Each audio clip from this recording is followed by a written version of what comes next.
Tonight we're going to talk about the innocent victims, and that's children.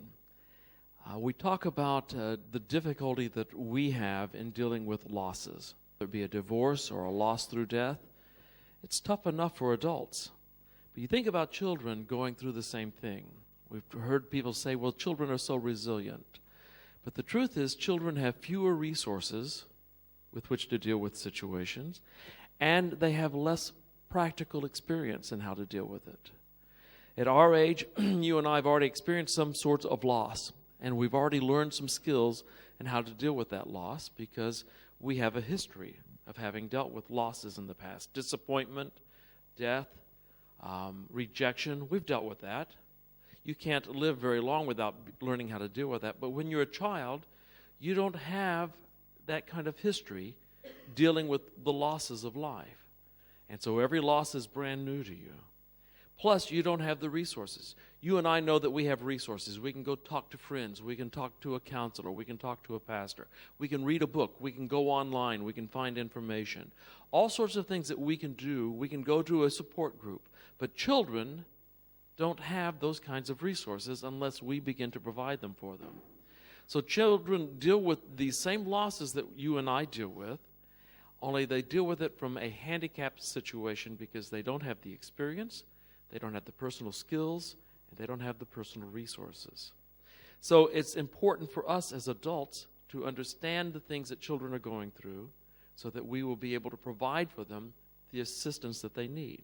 Now tonight, the first thing we're going to look at is age-specific information on how children react to loss. This information there'll be a bleed over between dealing with a death and dealing with a divorce, and we'll kind of talk about these as we go through them and see what differences there are in those. But you'll find a lot of similarities in how children respond to both death and divorce because it's a loss. And we mentioned that last night. We were talking about the symptoms that adults go through with dealing with a divorce as opposed to dealing with a death. And a lot of those symptoms are very, very similar. Are they not? We found that last night. So let's take a look at children. First, we're going to look at birth to two. First of all, there's no conscious memory. There's no language, especially for the very small ones, to associate a memory with. And so the memories will be more of a feeling memory. Feelings rather than words to put with this situation.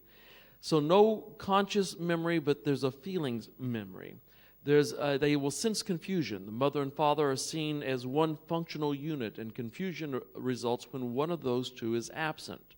So it's more confusion and missing the touch and the experience of the other parent when one leaves. Now, this is whether they leave through divorce or through death. There's still an absence for the child. They don't understand the difference. They just know that this functional unit suddenly is half there.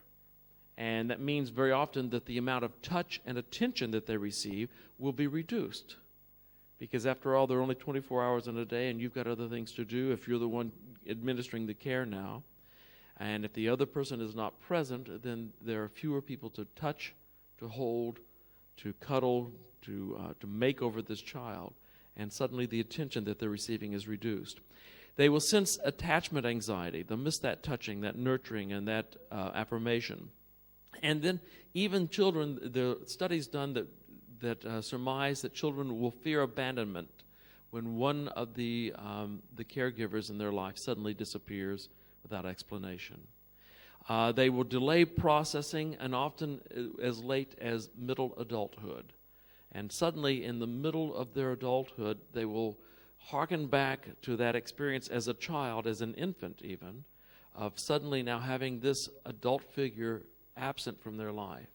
And I've done counseling with people who are now dealing with that as an adult, dealing with the fear of abandonment, which now carries over to adulthood. The loss experiences that they had as a child and trying to figure out where all this comes from. And there may be all sorts of other things that go along with that. But that's birth to two. And when someone dies, obviously, there's no concrete concept of what death is. They don't understand that. It doesn't make sense to them. And so they don't have words for it, but they have feelings, and the feelings will directly relate to the absence of this parental figure in their life, all right? Let's go on to the next, and that is 3 to 5.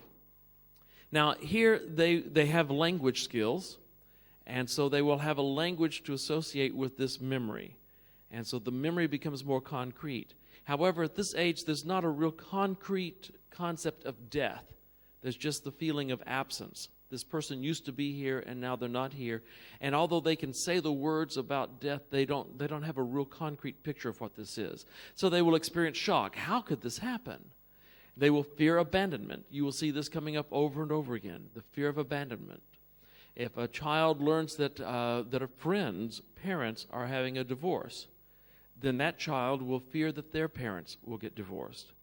And we found this to be true of our children, especially when they entered school, and then their little playmates would come to school and say, my mommy and daddy are getting a divorce. Well, first the children want to know what's a divorce, and when they figure this out, that it means that someone's leaving, and I won't have two parents at home. Whoops, look at that. It's going all sorts of... That thing was in my pocket, and who knows what else is going on here. There we go. We got it now. See if I can keep from doing that again. Then they wanted to know, are you going to get a divorce?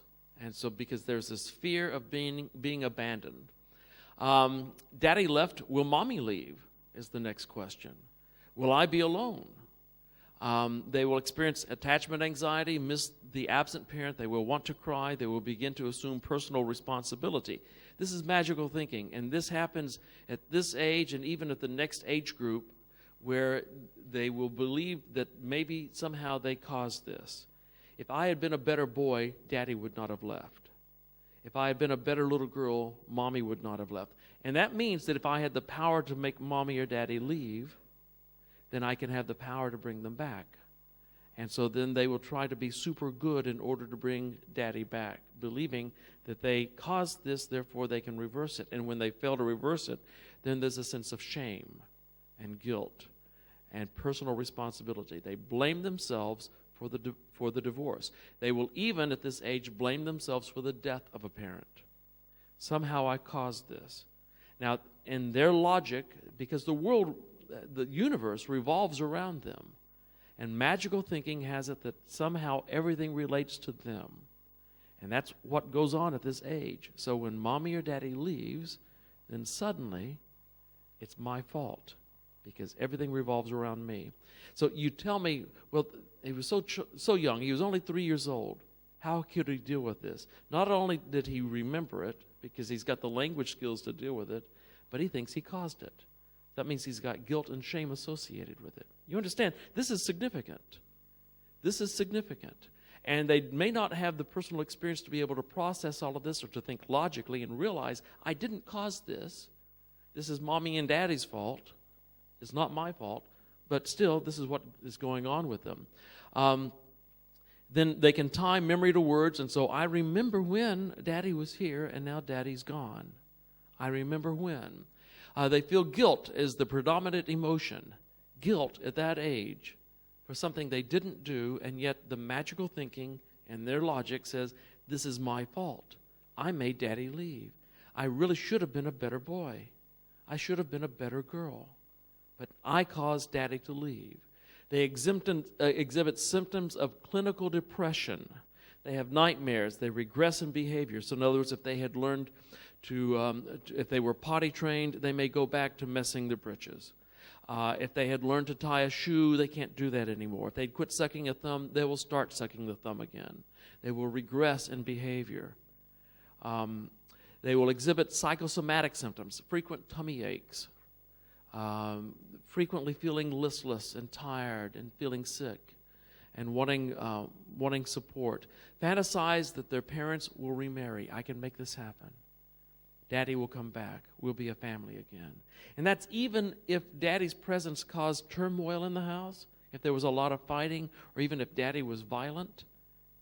The children want normalcy back, and the only thing they know was Daddy being here, and that was normal, and that's what they want to happen again. They are jealous. If their parents start to date, then they become jealous of the dating partners. At this age especially, they're just very uncomfortable with that. They don't like it going on. And if indeed they see mommy and this other person close together, they'll try to wedge themselves in between. Because the jealousy is strong, and they will find a strong dislike for this new person. Let's take a look at 6 to 8. Shock is the first thing. How could this happen? Sadness is the predominant emotion. An overall sense of alarm, even fear of starvation at this age. Not only fearing the potential for their own starvation, but if daddy's leaving, will daddy have food to eat? Will daddy be able to eat? Where will daddy sleep? Where will daddy stay? Those are some of the questions they will ask. Because now they're putting all this together, and they're fearing the abandonment. They fear starvation because they know that this is the primary breadwinner. It's daddy who goes to work and makes money, and mommy does too, but somehow it's associated more with daddy than with mommy. When daddy leaves, will we have enough to eat?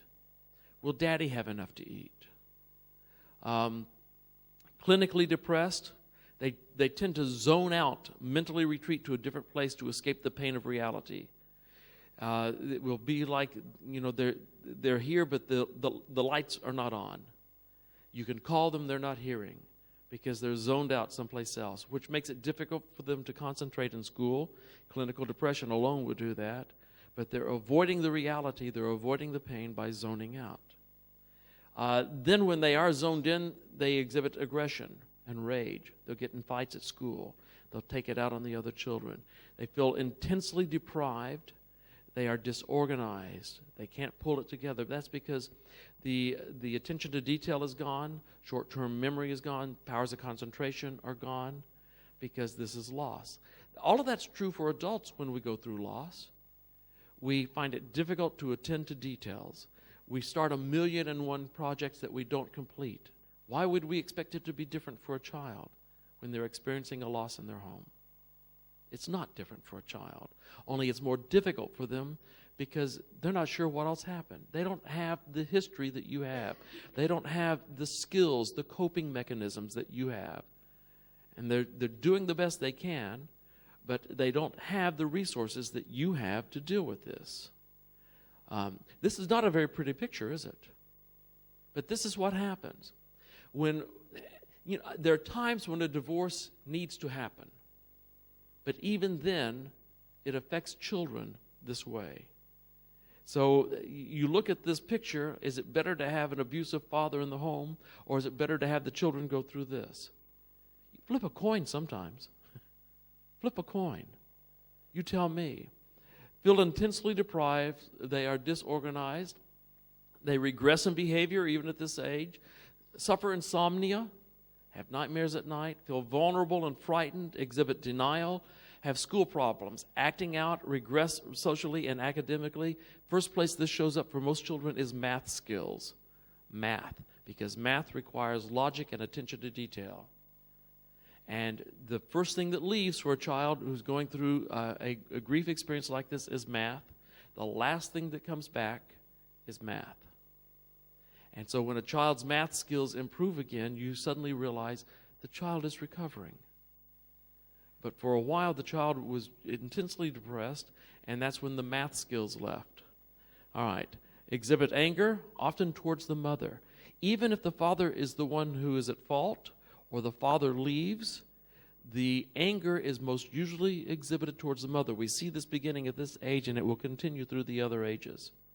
That if there's going to be anger, is most usually exhibited towards the mother because the mother is usually the one who administers the most personal care and meets the emotional needs of the child. And when those needs are not met, they take it out on the person who usually meets those needs. And it makes no sense, but usually mom is the object of this.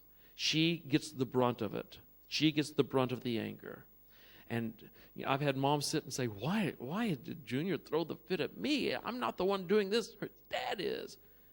It doesn't matter. You're the one who's the caregiver most closely. You're the one who administers most of this care.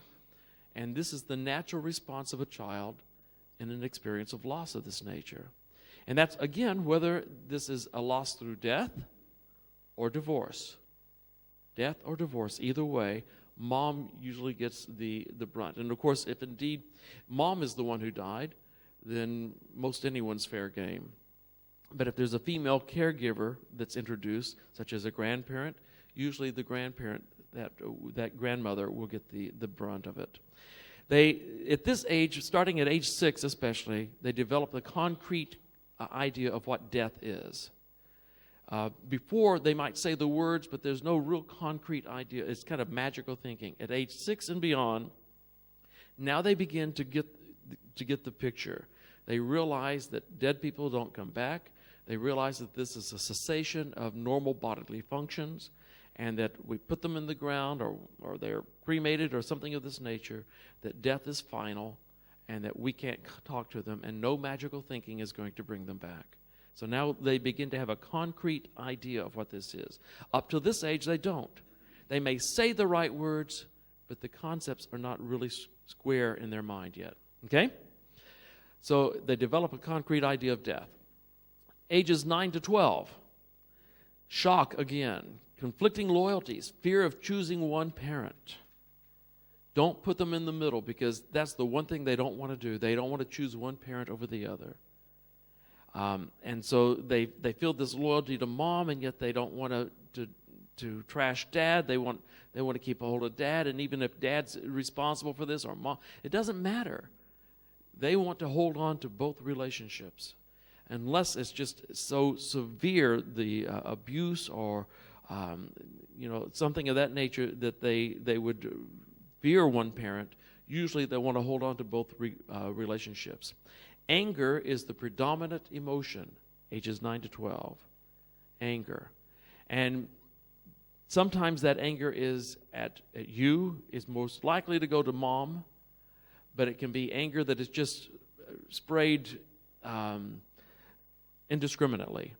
Now, when the anger is turned inward and is turned against self, you realize that is the classic definition of depression. Anger turned inward. That's depression. And so the children become clinically depressed here as well. They regress in behavior. They act out. They are hyperactive.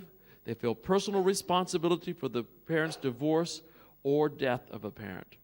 So again, they feel that they are responsible. Ages 9 to 12 still will have this feeling, I caused this. I'm to blame for this, aren't I? You know, Daddy talked about money a lot. It does take a lot of money to feed me, and I did ask for those new tennis shoes. And I did want the new video game. Was this my fault? Did I cause it? And so then they will have the guilt that goes along with this. They will fear abandonment. They will fear being alone. They will fear not having enough to eat. They will fear rejection and being left by a parent. And if a parent dies, then they really fear the loss of the other parent. They become desperate to keep that other parent. And when the divorce happens, they just fear that they'll never see the other parent again. They fear that this parent will leave them as well. After all, Daddy left, why won't Mommy? If Daddy could do it, Mommy could. And so that's the thought that happens in their mind. Then the fear of abandonment really is huge. And so then they're confused. Where do we go now? And if a grandparent or an uncle or an aunt takes them, it takes time for this child to begin to realize someone's here, they're going to care for me. If both parents die, then they are really going to be at loose ends here. And a lot of care has to be administered, a lot of reassurance. I'm here for you. I'm here for you. I'm going to take care of you. They will exhibit anger directed again towards mom, the primary caregiver. She gets the brunt of it. Have school problems, behavioral, academic, and social dysfunction. Math, again, requires attention to detail and logical thought. And logical thought, remember we discussed when we dealt with death and grief through death or divorce, logical thought is one of the first things that leaves, one of the last things that comes back. And you know you're doing better when logical thought comes back. That's why we encourage you not to make major decisions during the first 1 to 2 years after a loss, whether it's divorce or death, because you can't think logically, and you don't even realize it. and you'll make a decision that is unhealthy. Why wouldn't that happen with children? It does. And it shows up not just in their choices, but in math. Profoundly shaken sense of self-identity. And we're going to see this again later, but children who go through a divorce or the loss of a male figure in the home, little boys have anywhere from 50% to 100% more sexual identity issues as they grow up. More questions about their sexual identity, what it means to be a man and whether or not they are a man. They will have fears of homosexuality, wondering. There will be sexual identity issues for any child who grows up without a male figure in the home. It doesn't mean that they're going to become homosexual.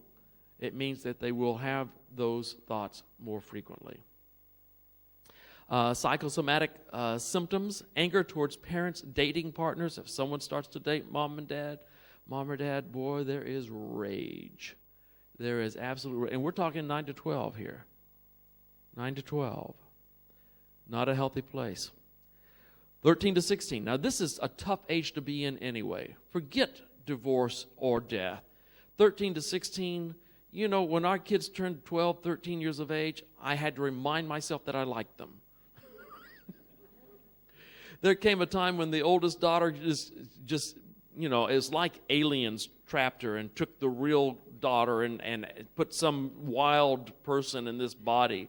And her younger sister said, "What's wrong with Allison?" I said, "Allison has left us for a while, but she'll return." "And when she comes back, you'll leave." "Oh, I'll never do that, Daddy." Yeah, she did. Allison came back, and then Michael Ann left us for a while. And after 2 or 3 years, Michael Ann came back. She was the old Michael Ann again. I said, "Michael Ann, welcome back." "What?" "So you've been gone for a couple of years, and you're back now, and we're sure happy." "What are you talking about? You remember when your sister went crazy? I said she'd left us for a while, but she would come back." "Yeah." "And you said you'd never leave?" "Yeah, you did." "But you're back. Thank you." So this is a rough time anyway, and our kids didn't have the mess of divorce or death of a parent to deal with, and still they were scarcely tolerable. But you add this to it, and now you've got a real mess on your hands. A real mess. You got shock followed by anger, often aimed at whom? Mom, bless your heart. They attack verbally in anger. Being a smart mouth at this age is normal anyway, you know? And you add this to it, and wow, look out. Attach cross-sex peer, frequently with sexual acting out. So they attach themselves to an opposite sex. Usually they will, if this is even a possibility, they will hold on for dear life here to someone of the opposite sex, their age, and very often will act out sexually. They're very much at risk at this age to act out sexually.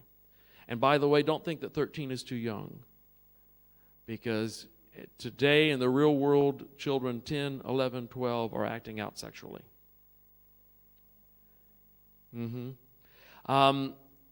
They have problems in school. They assume less personal responsibility for the loss here. So now they're not blaming themselves so much at age 13 to 16. Remember, at all the other ages, they were blaming themselves, magical thinking, "I caused this." But now they recognize, this is mom and dad, and it stinks. I hate them both. They talk to their peers rather than to their parents. They fear isolation. This is potentially dangerous. They regress in behavior. They feel anger is the predominant emotion. They have a deep sadness and sense of loss. Emotionally distance themselves to protect themselves from pain. But that makes them also vulnerable to sex and to drugs. They will shut down emotionally. They will distance themselves from you emotionally. Hey, they do that anyway at that age, but you add this to it, and they are gone from you emotionally. They are gone. They feel trapped in the middle between parents. They don't want to choose. They feel trapped. They feel like a pawn, a ping pong ball going back and forth, and they hate it. They absolutely abhor it. 17 and above. They sense bereavement profoundly. this is a real significant loss for them. And because we're entering into young adulthood now. These are no longer children. These are young adults. And they sense this bereavement profoundly. They verbalize anger and blame against their parents. Well, that's good because that's where it belongs. Not on the children, but now we've made this shift where if there's blame to be had, it's the people who did this rather than the children. It's not particularly comfortable for mom and dad, but still. They're angry with the destruction of the home that they assumed would be there for them because they had fantasies of eventually bringing your grandchildren to see you. And with granddad and grandmom both there and having Christmas together and you helping to care for their children and enjoying them, and now that's not going to happen, and I'm just mad. You messed up. What's wrong with you? What's wrong with you? They withdraw from or wildly abandon themselves to romantic sexual relationships. So either they shut down entirely with these relationships, or else they abandon themselves to it. At least this is a likely scenario. They accept no responsibility for the loss. They seek neutrality. They don't want to be held in. They regress in behavior. They feel anger as the predominant emotion, a deep sadness and sense of loss. They emotionally distance themselves to protect themselves from the pain. But again, that makes them vulnerable to sex and to drugs. What did I do? Oh, I went backwards. Hang on. Let's go back. Here we go.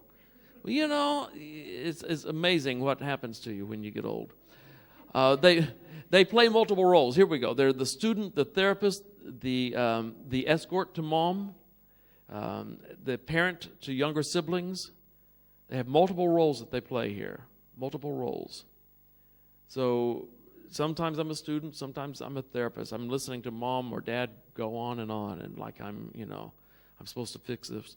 Mom's got to go to this program, and she needs someone to go with her, so older brother goes. Here I go. Parent to the younger sibling because someone's got to work, and that means the younger kids and they need caring for, so I'm the parent. They radically alter their attitudes forward marriage. It's supposed to be toward marriage, but my computer doesn't know how to spell toward. Marriage. They fear being destined to repeat their parents' mistakes. This is key. And in fact, they'll be approaching marriage or approaching relationships themselves, and all of a sudden this happens, and they say, what's to keep me from going there? What's to keep me from going there? Everyone said I'm always just like Dad. Look what Dad's done. Am I going to do that too? Why would I enter into a marriage if that's what I'm going to do? What happens to my kids if I do the same thing?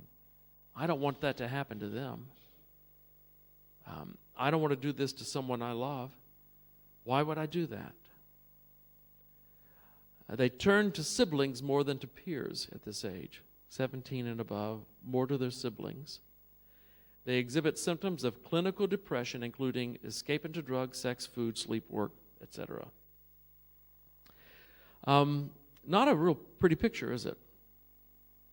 And people tell me, oh, the kids are doing fine with this. You can believe that if you want to. If that makes you feel better, go right ahead. But the reality is what we've just seen. This is the reality. Now, again, that doesn't say that there aren't times when a divorce is appropriate. There have been times, when, even with children in the home, when I've told someone, you need to get a divorce. Now, it's rare that I'll do that, but there are times when that happens. And even though this is going to happen with the kids, the alternative is not healthy. Not healthy. But even then, even when it needs to happen, this takes place with children. The divorce rate in the United States runs 35 to 40%. Some people say 50%. That's really not true. It's closer to 35 to 40%. And it goes up and down from that, but not doesn't vary far from it. marriages that last, only about 20% of them report being happy and fulfilled, of those that last. It basically comes down to 1 out of 10 marriages in the United States last and reports being happy and fulfilled. People are marrying less frequently now, but still the percentages remain the same. They marry less frequently now in part because children of divorce are frightened about the commitment. And so they think that cohabitation would be a better way to go because, after all, it's a less commitment. But that actually complicates the problems even worse, and especially if they ever turn that into a commitment, the divorce rate for those who cohabitate before marriage is much higher than for those who do not cohabitate before marriage. So it's a no-win situation for them. So this is playing a huge role in the lives of children and young adults today. And even if these things are not dealt with properly when they're young, then it will complicate life for them in later life. By the way, children whose parents divorce are at higher risk for divorce themselves. When I'm doing premarital counseling, and one of the things I ask is, do you come from an intact family? And if the answer is no, then I know that, number one, they have seen a negative example of how marriage is done. They have seen a pattern that has been failed, and that's the only pattern they have witnessed up close and personal. The only pattern they know is a failed pattern. Those who come from intact families, even if those families are not as happy as they would like to be, they made it. They've survived. They've seen a pattern that, even though it may not be ideal, has survived. That puts them at less of a risk because they know some things to do in order to make this thing work. What's that? If the second marriage is happy and healthy, then it gives them a pattern to view that is healthier. However, the scars from the first marriage usually are such that it still puts them at a higher risk for a divorce themselves than those who would come from a home where there was no divorce. It is beneficial to see a happy second marriage. That is true. And in fact, in doing premarital counseling with couples, one young man said, Mom's first marriage was really rotten. It was bad, and it really was a good thing that they divorced.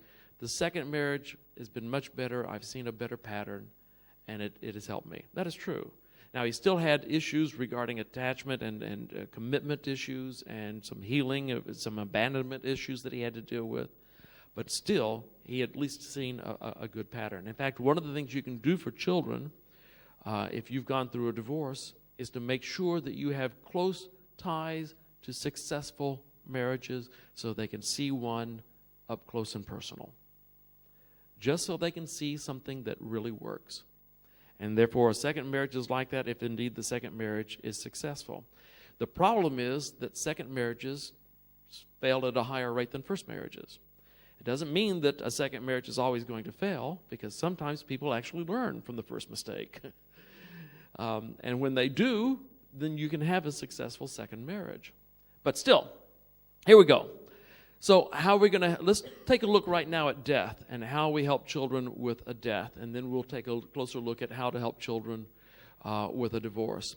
Explain death to children without using colloquialism such as Jesus took him away, he's asleep, she went away, he's in heaven, anything of that nature. Now, I'm a Seventh-day Adventist, and we believe that death is soul sleep. However, the use of that phrase for small children is confusing because then they begin to associate death with going to sleep at night, and it gives them a fear of going to sleep at night. Don't use that when you talk to your child about death. That's something that can be explained to them later when they're able to distinguish between the two. But as a small child, it's better to say, Daddy is dead. And what is dead? Well, dead means that he's not breathing, he's not hurting, he's not thinking. His heart is not beating. He does not live anymore. He doesn't know anything. He's not experiencing anything. And he won't until Jesus comes. You explain it as the cessation of bodily functions. It's done. and you explain it clearly. And even then, up until the age of 6, they're not going to get this. They may have the words and they may rehearse the words, but it won't be until about the age of 6, 7, 8 that they really get a concrete picture of what death is. It's the cessation of life and of bodily function. Speak of resurrection and the return of Jesus. So there is a hope we're going to see Daddy again when Jesus comes, or whoever it is that has died, granddad, whomever. And at the funerals, people ask me, what should we do about the funeral? Should I force him to go? Should I keep him away? I think that in most cases it's good to provide children with an option. You can go if you want to. Let me share with you what's going to happen. And you talk to them about what will happen. And then if they choose to go, also provide for them an opportunity, if it gets too intense for them, to be taken out. So that someone will be there with the children. And if this is too intense for them, all they have to do is say, I need to go. And they will take them out. Or if it is obvious that it's really affecting the child, would you like to leave? So someone will be able to take them out. You provide options for children. Children feel that they've lost control of everything. And to give them at least one little issue of control here where they can see as much as they need to see and yet be taken out if they need to, so that they're going to be safe. They're going to be with someone who loves them and cares for them and will keep them safe and protect them if they need that. Then that is something that is of value for a child. Give them options. Give them options. Allow children to see appropriate grief. That means don't try to be strong so that they don't see you cry, because then they learn it's not good to cry when you hurt. And that's a bad thing. It's better to say that it's appropriate to cry at times and to see a man cry, because then a young man learns that it is not a sign of weakness to see a man cry. In the States, it appears that sometimes men have watched one too many John Wayne movies. You know, I saw John Wayne lose his best friend, his girl, and his horse, and didn't cry once. He came close with the horse, but didn't cry once. That's just an unrealistic picture of manhood, and it's not accurate. A real man is a man who's strong enough and secure enough in his own masculinity that he's in touch with his emotions and recognizes that crying is not a sign of weakness. That's a real man. But it's not a picture of a man that we see very often in the movies. Speak of the deceased and of how you miss them. Tell the stories. Mommy really misses Granddad. Mommy really misses Daddy. Sometimes I cry over him. I sure wish he was here. Don't you? Do you remember the time we took the vacation together? And remember how we saw and how we laughed over that? You tell the stories, the good stories, the bad stories, the stories that make you cry, the stories that make you laugh. And you encourage the children to tell stories as well. If they'll tell the stories, they're going to be okay. Tell stories of the deceased, happy and sad. Speak of your emotions. Encourage children to tell stories. Speak of their emotions. Don't be afraid to cry in front of children. Don't discourage tears in children. Now, don't let mommy see you cry. That's wrong. Because the children need to cry. The tears are there for a reason. They are healing. They are therapeutic. Even in counseling, I'll have people talking about the most horrific loss, and then they'll start to cry, and they'll say, oh, forgive me. Forgive you? For what? This is the time in your life when you're probably most in touch with your emotions, and you're probably more real at this moment than any other time. Cry. You're supposed to cry now. And if I'm not comfortable with your tears, I need to find a new job. As a pastor and a counselor, if I'm not used to seeing people cry, then I need to get out of it. It's time to cry. If your tears are going to be safe any place, they need to be safe with a pastor, a counselor. They need to be safe there. Cry. And cry in front of your children. Don't discourage tears in children, and encourage smaller children to draw a picture of how they feel. Sometimes they can't put it in words. But give them colors, pens, pencils. Can you draw a picture of what it feels like right now? Let them draw the picture, talk to them, have them explain the picture to you. What does that mean to you? Yeah. And let them do the explaining. Don't try to explain it for them. Don't critique the picture. This is about them expressing themselves, expressing their emotions. And most children love to draw. And it becomes therapeutic for them to be able to share, this is what I feel. This is how it is. Touch and praise children regularly. They need touch, and they need to hear your praise. Speak positively of them. Catch them doing good things and say, I'm so proud of what you just did. I'm so proud of that. Wow. You know, you make me so proud. I'm so happy with that. You did a great job with that, didn't you? Great job. Take vacation time together because they need more time from you. They need more time. And so if you can take some vacation days, this is true after a death, but it's also true after a divorce. To take some time with the children. Inform teachers of the child's loss and ask them to report changes in behavior and scholastics. Because teachers now are increasingly informed as to the impact of death and divorce upon a child. They need to know this so that they can watch for things. If this is a competent, qualified teacher, they will understand that this is something they need to be aware of and they need to give special care to the child. It also means that the child will have psychosomatic symptoms. The child may have a more difficult time concentrating in class, may act out in class, and it helps them understand those things. Offer to take the child to a counselor. You know, sometimes mommy has to talk to someone to help her deal with what's going on inside. If you'd like to do that, I can take you to talk to someone, just someone who will listen. It would really be a very helpful thing to you. It helps me, and maybe this would help you too. If you want to do that, I could take you to someone. And then maybe if you can identify someone that the child knows, if there's a youth pastor that the child feels comfortable with, would you like to talk to the pastor? I bet he would really enjoy talking to you, and he would just listen. And I think it would be a good thing for you. You could tell him the stories. You could tell him how you're feeling right now. He could be helpful. Maybe there's a Sabbath school teacher or a Pathfinder leader who has some skills in this area. Not everyone is good at this. You need to recognize that. Not everyone is. Not every pastor is good at it. Not every pastor is good at being a counselor. They all end up having to do some of it, but some of them stink at it. You know, there's no polite way of saying that. So, some are really bad at it, and some are really good at it, and you have to figure out who's who. Provide positive adults in the child's life. And provide a regular schedule, but not an overly busy schedule. So regularity is important to children, to know what to expect when.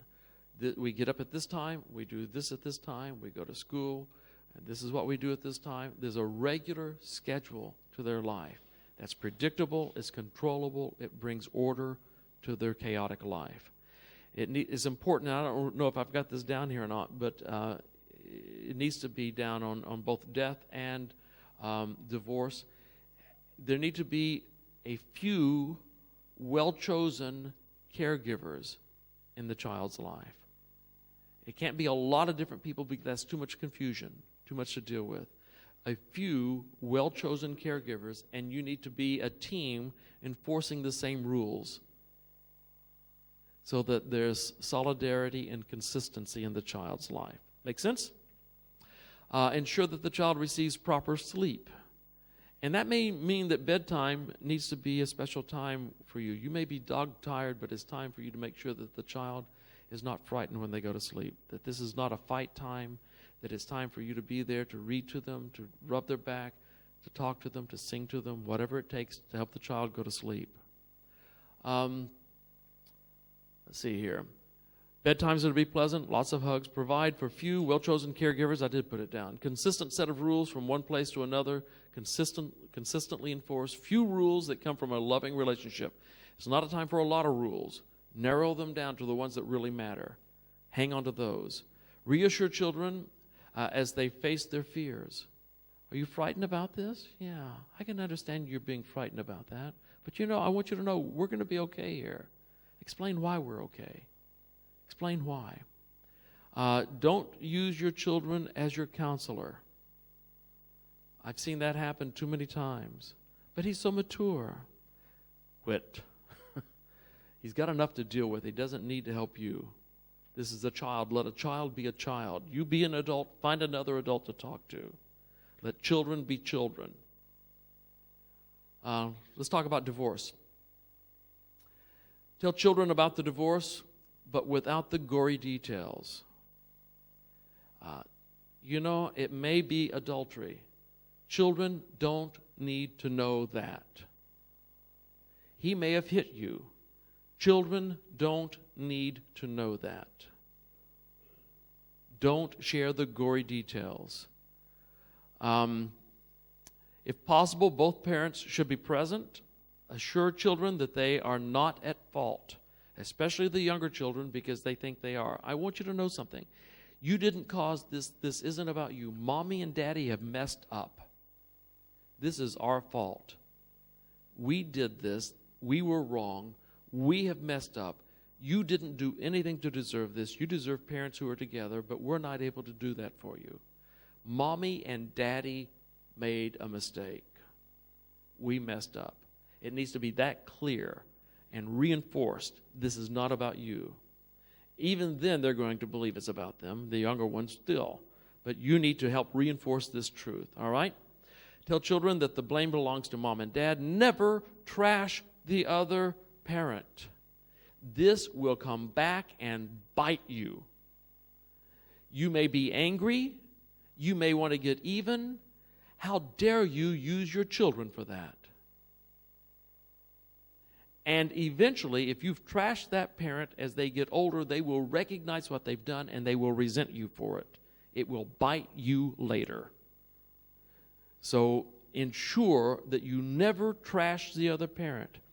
This is that child's mom. This is that child's dad. And as defective and wrong as they may be, they need to hear you speak positively of them. Don't lie. Sometimes you have to just shut up. But don't trash them. Do not trash that parent. Because remember, the children don't want to choose. And they want to have a relationship with the parent. Even as broken as that person may be. And it's not your job to discourage them or dissuade them from that. Okay? Let's see. Express your own emotions, but carefully. And that means I'm very sad about this. I'm very hurt and I'm very angry. But that's mommy's problem. Or that's daddy's problem. But I'm very sad about this. I wish that we could provide a home for you that would be intact. I wish we could do that. Never allow the child to be used as a go-between or as an unwitting pawn. That means they don't carry messages back and forth. Mommy says you haven't paid the support this month. Wrong. Call him, you deal with it, but leave the kid out of it. Answer questions without overloading them with information. Pray with them, taking every fear and every emotion to God. Encourage children to express their feelings. Expect children to aim their anger at you, especially if your name is Mom. Accept your children's feeling without judgment. Never say you shouldn't feel that way. Who says they shouldn't? And it doesn't matter if they shouldn't, they do. Deal with it. Sometimes you have bad feelings too. Should you? Shouldn't you? Doesn't matter. It's a feeling. It's what you do with the feeling that matters. Feelings are not right or wrong. They're just feelings. They come. It's what you do with them. And so don't judge your children's feelings. Sometimes mommy's felt that way too. I can understand you feeling like that. That makes sense to me. So we accept their feelings without judgment, which will help them, by the way, express them again. Look for support people and groups. That means you have to have safe people in the lives of your children. Safe people in the lives of your children. Not all people are safe. There is an epidemic of molestation of children today that is just, it is a plague upon society, and it destroys children. In the United States, by the time a young girl reaches the age of 21, about 30 to 33% of them have experienced some form of molestation, rape, incest. some form of sexual attack. And that runs pretty solidly for most industrialized nations, Western nations. Australia fits into that category.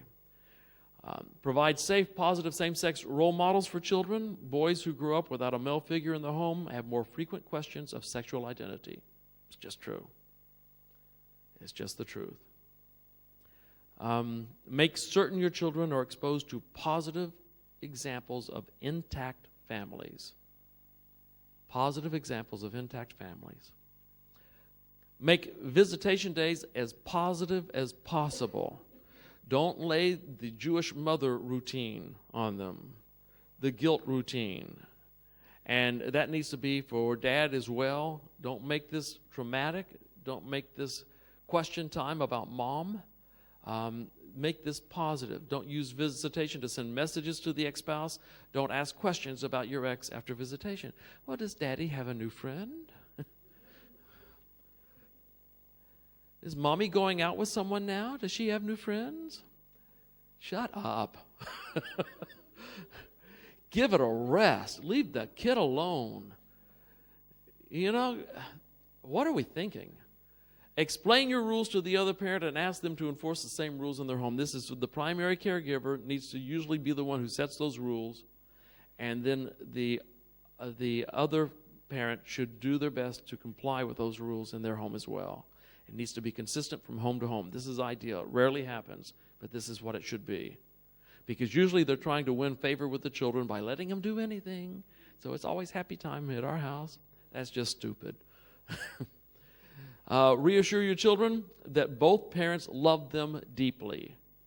We both love you. This is about Mommy and Daddy. We've messed up, but we love you, and that will never change. Encourage communication with the other parent.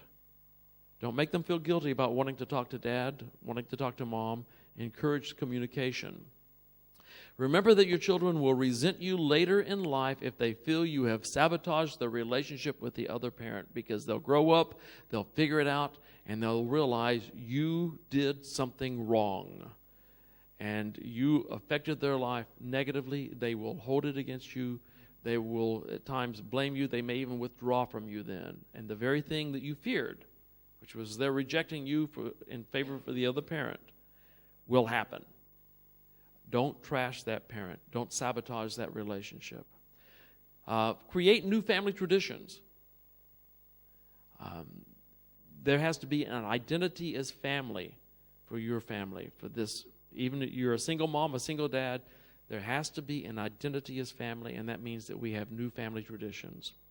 Take time to play together. If you date again, don't be in a hurry. Remember, at every age, what did it say about the children's response to the person you're dating? They don't like it. They don't like it. It doesn't mean that you should never do this, but you need to go slowly. And I would think that before you remarry, you got to have their permission, because this is not just you getting remarried. You're bringing someone else into their life. And by the way, you may be putting your child at risk in doing so. So it is very, very important that you be very careful about this and very slow to re-engage in dating or the thought of remarriage. It can happen and it can be good, but remember, go slow. It can be a very positive thing for a child, but it will not be without its trauma. Even positive change is change, and change is traumatic. So it may be the right thing, but it needs to go slow. It needs to go slow. Talk to children about your dating. Enter into a new marriage only with the consent of your children. And that may be a hard thing. And it may be that you have to enter into negotiations with them. And that there has to be an area of compromise between you. Now, one of the things that we're going to teach you over the weekend about married couples is, one of the rules for making a marriage work is you don't do anything without the enthusiastic support of your spouse. Don't do anything without the enthusiastic support. Now, it may mean that the two of you have to sit down and negotiate and come to a compromise.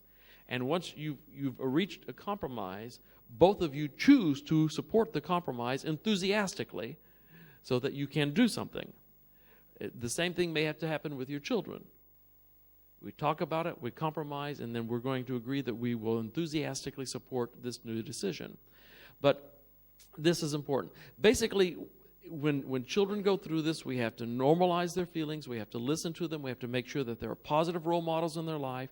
There are plenty of people for them to talk to, that they have good support, that they have options, and that we let them have the time they need to heal and to grow and to get over this and to move on. And even then, they may have to talk to someone when they become an adult in order to deal with it. I've spent a lot of time doing that as a counselor, a lot of time. It doesn't mean that they can't deal with it. You know, if they've had good support, then it will be an easier transition as an adult. But it will still...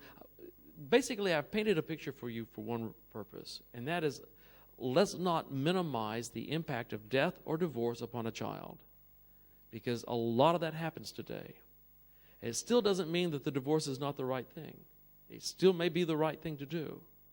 But let's not minimize the impact on the child. Don't minimize the impact of remarriage on a child. It may be the very best thing for the child. It may be. It may be glorious for the child.